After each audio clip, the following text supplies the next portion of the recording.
கொஞ்சம் கொஞ்சமாக அதுதான் இருந்து சாப்பாடு போடுறாங்க. எங்கள் ஸ்கூலில் சாப்பாடு போட்டோம்னா மீதை எழுதணும், வானான்னு சொல்லணும். நீங்கள் புடவை கடைக்கு கூப்பிட்டு போகிறோம், 2 புடவை எடுத்துக்கு போதும் இல்லைங்களா? எடுத்து கொடுக்க உங்கள் வீட்டுக்காரர் ரெடியாக இருந்தால் 10 இல்லை 100 கூட எடுத்தீங்க. ஆனால் 1/2 பிளேட் பிரியாணி கொடுத்தவங்க என்ன பண்ணுவீங்க? போதுங்க, வயிறு வந்துச்சு போதும் அப்படின்னு. அப்போ கர்த்தர் சொல்லி அவர் கொஞ்சம் கொஞ்சமாக சாப்பாடு போட்டாங்க. அப்போ சொன்னேன், ஐயா குழந்தைங்க சாப்பிடுது ஒரு பிபிஎஸ்ல, குழந்தைங்க ஏற்கனவே சொல்லியிருந்தா திருப்பி ஏதாவது கேளுங்க, நிறைய போடுங்க, குழந்தைங்க நிறைய சாப்பிடுங்க. சில குழந்தைங்க சாப்பிடும், சில குழந்தைங்க சாப்பிடாது, போடுங்கண்ணா. இல்லை அது கரெக்டாக தானே கொடுக்குறோம், கரெக்டாக தானே அதை செய்யணும் அப்படின்னாரு. அப்போதான் யோசித்தேன், 5000 புருஷர்கள், அவங்க ஒய்ஃபு, அவங்க பசங்க எல்லாருக்கும் கர்த்தர் படைக்கும் போது 5 அப்பம் 2 மீன் 5000 பேருக்கு உருவாக்கணும்னு நினைக்கிற கர்த்தர் 12 கூட வேஸ்ட் ஆகும்னு நினைக்கல. பார்த்தீங்களா? அள்ளி கொடுக்கிற கர்த்தர், அள்ளி கொடுக்கிற கர்த்தர் இல்லையா? அள்ளி கொடுக்கிற கர்த்தர். ஆமென், ஆமென். அதே மாதிரி ஒரே உங்களுக்காக நான் ஏற்கனவே சொன்னது, நீங்க காலையில எங்களுடைய சபையில் உட்காந்துருக்கும் போது இந்த 8ஆம் ஆண்டா 8 முடிஞ்சு 9 வண்டி நம்பர் வாங்கினா 70,000 ரூபாய் கேட்குறாங்க. உங்கள் வீட்டு 2 வீலர் இல்லைன்னா 4 வீலர், அதுக்கு நீங்கள் 9ஆம் நம்பர் வாங்கினீங்கன்னா 9, 7 இதெல்லாம் நம்ம பைபிளில் ஒரு விசேஷம்.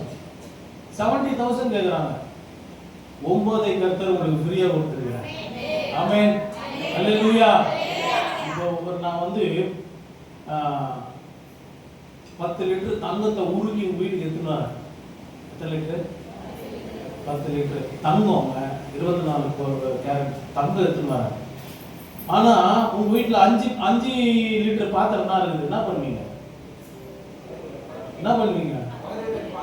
பார்த்தீங்களா? 10 லிட்டர் பாத்திரம். நான் 5 அதிகாரம் படிக்கிறேன், என் பையன் ஒரு 2 அதிகாரம் வச்சுக்கணும் கொடுக்க முடியுமா? நான் 1 hour ஜபம் பண்ணேன், சரி என் பையன் ஆனவர் அவனுக்கு ஒரு 2 hour ஜபம் தரேன், அவனை ஆசீர்வதிக்க முடியுமா? ஆசீர்வதிக்க முடியுமா? முடியாதா? முடியாது. அப்போ கர்த்தர் உங்கள் வீட்டில் 10 லிட்டர் கோல்டை உருக்கி எடுத்துன்னு வர ஊற்றுறதுக்கு ஒரு பாத்திரத்தில். ஆனால் உங்கள்கிட்ட எவ்வளோ பாத்திரம் தான் இருக்குது? 5 லிட்டர் தான் இருக்குது. அப்போ மீதி 5 லிட்டர் தான் இல்லை, ஊற்றாத அவர் எடுத்துன்னு போயிடுவார். ஊற்றினாலும் கீழே ஊற்றிடும் இல்லை.